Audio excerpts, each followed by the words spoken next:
against the orders of President Truman, when Allen Dulles brought in all the Nazi scientists and so forth, they went to two places. They went to CIA and they went to the National Aeronautics and Space Administration, which in our world we call it not a space agency. And as Kathy O'Brien has said so clearly, that's where the bulk of the mind control has been done. Hello, and welcome to today's video, which will serve as a categorical display of the fraudulent practices that have overtaken the world of so-called science and discovery. The material I present here today is crucial in helping to break down the mental bondage that has been formed through a lifetime of indoctrinatory exposure to the so-called education system. And I truly mean crucial. It's one thing to have beliefs, it's another entirely to catch the establishment red-handed in an act of chicanery. Fool me once, shame on you. Fool me twice. Shame on you. If fool me, we can't get fooled again. Without further ado, on to the clips. This first clip is a comparison of images taken from a PBS special, which was hosted by Stephen Hawking. I've asked 3 ordinary people to come on a journey of discovery.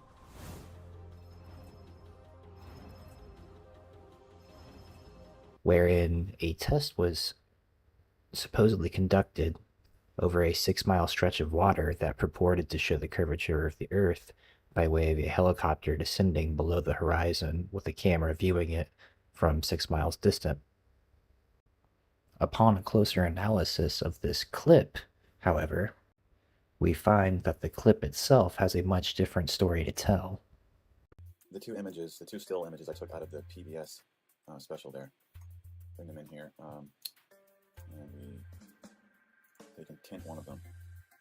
This is the two images I brought in. One had a helicopter and one didn't. We were watching the helicopter go below the water line there in this sequence. And in both sequences we saw these birds flying by. So I tinted this one green so it's a little bit different. And I'll take and overlay this one on that one. And then we play with the opacity a bit. Can you see what's going on here? You've got the three birds and you've got the same features in the water at that moment in time. Yeah, same features in the water, and when you actually look at it playing, the wave patterns are even identical in the water. But he's going to get to that here, so let's keep going. Okay. The only thing changing is the helicopter. How could that be? How could that be indeed? Because you can lie about... Right? See, all I did was that. How is that possible? Because you can lie about... It's because it's photoshopped. It's obvious video manipulation. They're calling this science. They're saying that they landed this helicopter 6 miles across on the other shoreline, and it disappeared below the water line due to the curvature of the Earth and the curvature of the lake. And this is the evidence that they showed you in looking through that telescope. But how is it possible that these same... My name is Kat Bobineau, and I am a scientist. I graduated with a bachelor's in biology, and I graduated cum laude. I received my master's in biology at Cal State East Bay in Hayward, California.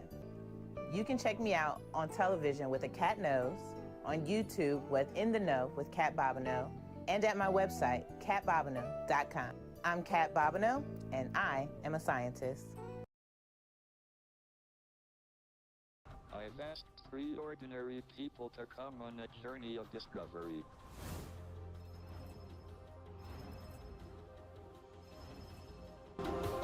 You're probably going, but Ebon, I checked the PBS site for the show, and it doesn't show Kat Babino anywhere as a cast member. It could just be coincidence that there's a black woman named Kat that looks exactly like her. Then I would reply, then just right-click on the website's page and click View Source. Then do a search for Kat Babino. You'll see the names of the cast members. Here's the odd thing. On the View Source, her name is spelled Kat Babino, like the way I've been spelling it, but she actually has an O instead of an A, and it should be Kat Bobineau. Really weird. It worked. I'm not a scientist, and to be able to just do that off a whim and it just came to me, that was incredible.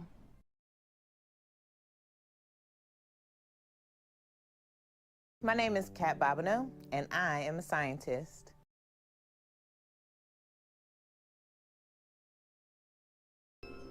It worked. I'm not a scientist, and to be able to just do that off a whim and it just came to me, that was incredible.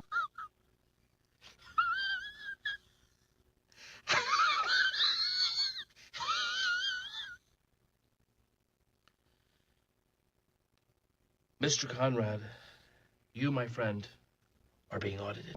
My name is Kat Bobineau, and I am a scientist. I'm not a scientist. We lied. Now, if you're new around these parts, you're going to quickly find that what you just witnessed is common practice in mainstream academia. The fraud runs deep, my friends. Deep indeed.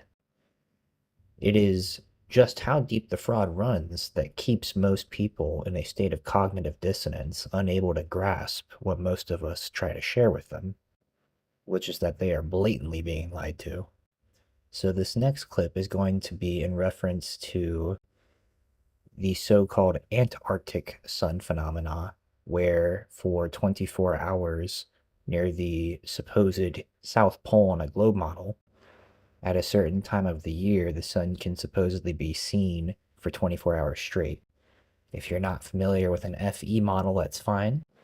The point here is that this wouldn't work on an FE model, and it's used to debunk it. As you'll see here, the same shenanigans occur.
He documents it. You can watch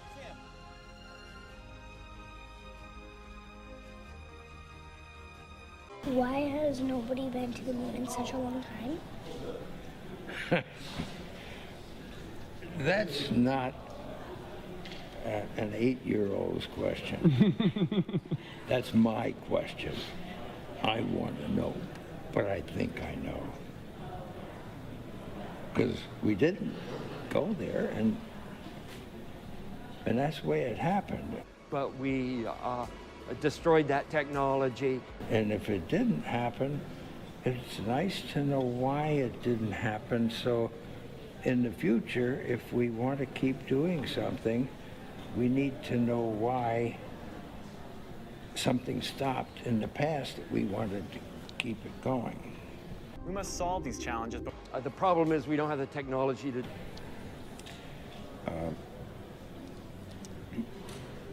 Money.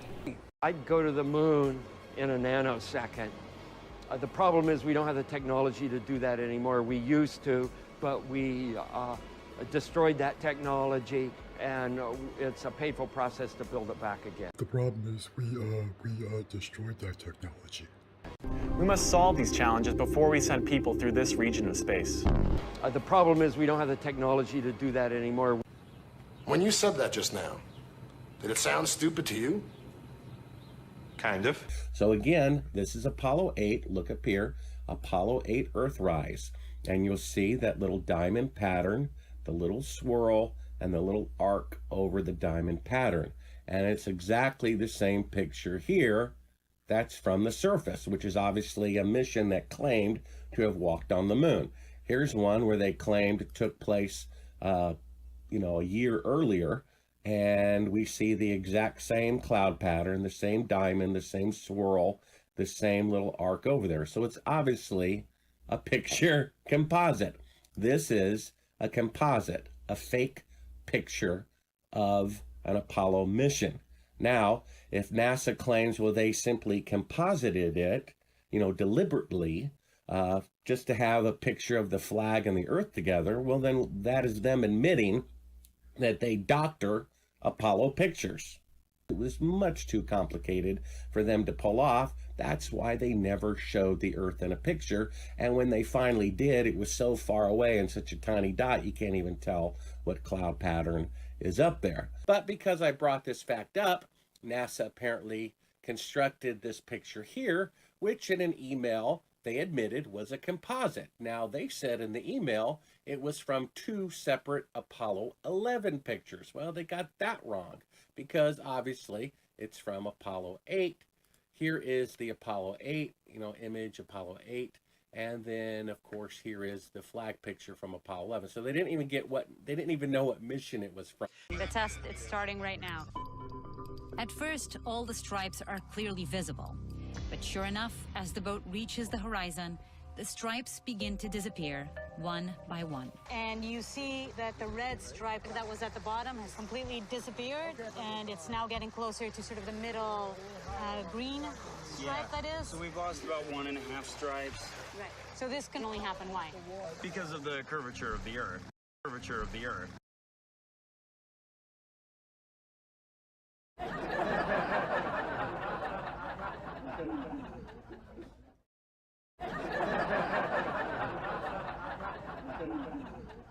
The curvature on that tells us, when we put that into the equation, that we should have 0.08 inches of curvature, which break that down into centimeters. We should have 1/4 of 1 centimeter of change, yet they all of a sudden have 10 inches. Definitely seems scientific. Proving the Earth is demonstrably flat. The first test we're going to look at was at Okanagan Lake in British Columbia, Canada. The laser and the high zoom camera were separated by a whopping distance of 16.4 miles. The laser was at 4 feet above the water, and the Nikon camera was set at 2 feet above the water. But there is also some cell phone footage of the laser at just inches above the water that I'll share in a bit. This is how the laser and the camera were set up far across from each other.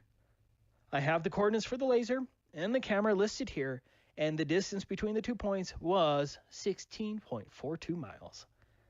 At a laser height of 4 feet and a distance of 16.42 miles, according to their globe math, the observer would have to be at an amazing 130 feet above the water to see the source of the laser, because the curvature of the Earth should be blocking his view, but it's not. In other words, you'd have to be at least as high as this 130-foot statue to see the source of the laser if we truly lived on a globe. Instead, the camera gets as low as inches above the water, and the source of the laser is still visible. Let's watch the footage of the laser, 16.42 miles away, and I'll also include the cell phone footage synchronized with the Nikon footage. Okay, you're right. Oh, yeah. Yeah, flash. Flash. Oh, almost right on. Can you put it on steady? Oh, right in the camera. To your right a little bit. Oh, flash right there, yeah. Back left. Oh, yeah, oh, dude. You're nailing it. Back to your right.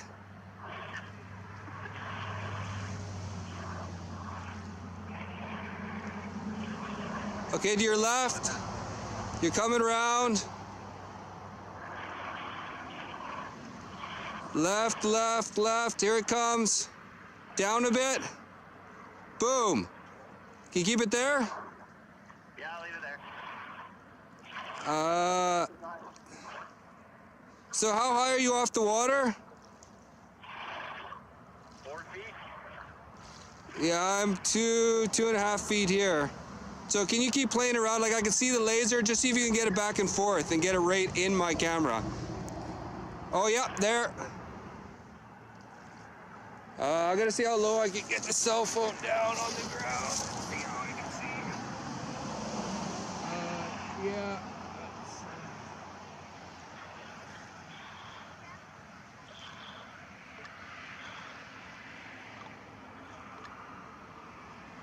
Okay, I got the cell phone at the laser and I'm 1 foot off the water, 6 inches off the water. Jesus. Yeah, 3 inches off the water. Cell phone, hand touching the water.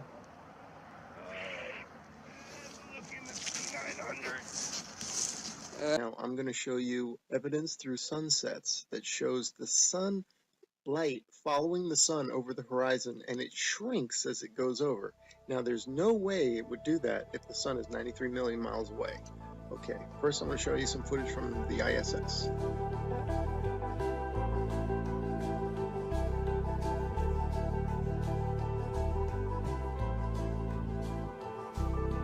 Okay, now watch this animation. Watch this sunset. Now this is exactly, if they came to me and said, do an animation, this is how I would do it. If the sun were 93 million miles away. Just like that. Have the whole horizon fade evenly. But that's not what we see.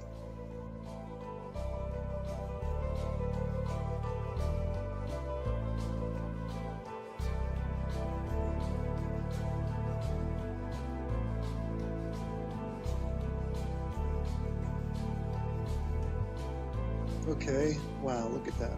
Look how the light lifts off the ground like a big wedge or like lifting up a sheet of paper. That's incredible footage. Okay, here's a little illustrator or a little cartoon from a website called timeanddate.com. It's really funny that they would have a perfect illustration of a sun rising and setting on a flat earth due to perspective.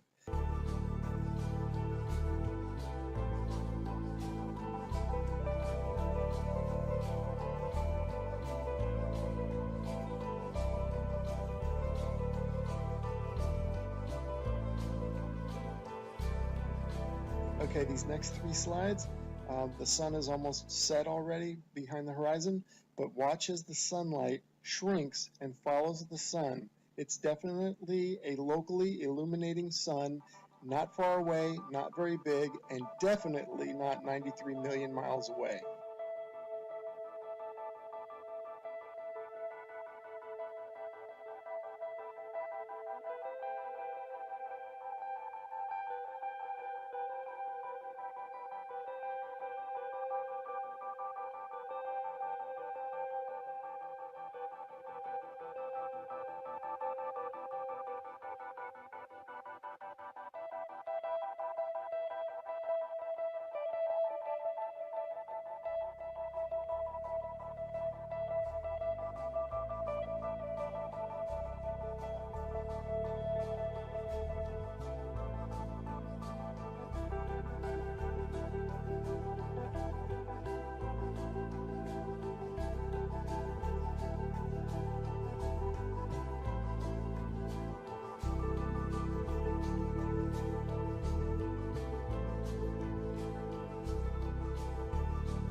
mundane, everyday observations make absolutely no sense in your model. Okay, remember this video from the beginning of the video? I showed you this one and how it's circling over the Earth, and watch it sweep to the right like a bowler bowling it in there for a strike. Okay, now I want you to pay attention to the way the light follows the sun. The sunlight's going to shrink, right, as it follows the locally illuminating sun. Now watch this. See it shrinking, following the sun? You do not get that if the sun is 93 million miles away. The entire horizon should fade evenly, just like this supposed shot taken from space of the Earth. You can clearly see the way they depict it. They depict the demarcation between day and night, or light and dark, as a long straight line. And you can see the long straight line moving as one solid piece. That means that the sunset should all fade, the entire horizon should fade evenly. But that's not what we observe, as we will see and as we've seen in the footage so far. The sunlight shrinks and follows the sun over the horizon. So these time-lapse sunsets are definitely the nail in the coffin for heliocentrism. But this particular one here, shot from above the clouds from this observatory, is the final nail in the coffin. Look at how the sun just shrinks and the light shrinks to nothing. That cannot happen, as I showed you in the when the sun illuminates the entire Earth, which it does, from 93 million miles away, it has to. You don't get this isolated look at the sunlight trailing the sun. That's only possible with a small sun, close, not very high, illuminating locally. I mean, if this isn't proof to you, then you gotta take the blinders off.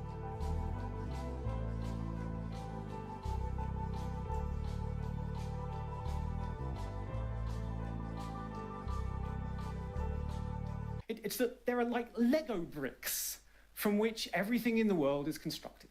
These Lego bricks are particles, and the particles are the electron and two quarks. It's a very nice picture. It's a very comforting picture. It's the picture we teach kids at school. It's the picture we even teach our students in undergraduate university. And there's a problem with it. The problem is, it's a lie. It's a lie. It's a white lie. It's a white lie that we tell our children because, we don't want to expose them to the difficult and horrible truth too early on. It makes it easier to learn if you believe that these particles are the fundamental building blocks of the universe. But it's simply not true. My friends, this is why I urge discernment above all things. Reality is often stranger than fiction, as they say, and the fraud that you have witnessed in today's video is on a level which many people are currently unable to comprehend, frankly. Many people, quite literally, are not properly equipped mentally to understand what is truly going on in the world stage, as it were, nor do I expect them to understand it. I myself had a hard time getting to where I'm at, and at one point had to openly apologize for being wrong, and for perpetuating the lie in my ignorance. Literally. I made a video, apologized, and deleted my channel that had grown to 460-something viewers because I realized that I had been unknowingly working to further the very treachery that I now work against. It wasn't until I asked myself why I believed what I believed that I was able to see the lie. I admitted that I was wrong and apologized. I wiped the slate clean. I don't expect everyone to be willing to do that, and quite honestly, as a point of fact, I know many people who never would. But, again, the point here is to take back your trust from those who don't deserve it. Discernment and prudence should be cultivated. Learn to think for yourself again, and always, always question the narrative, because you will be blatantly lied to and taken advantage of otherwise. Until next time. Stay thirsty, my friends.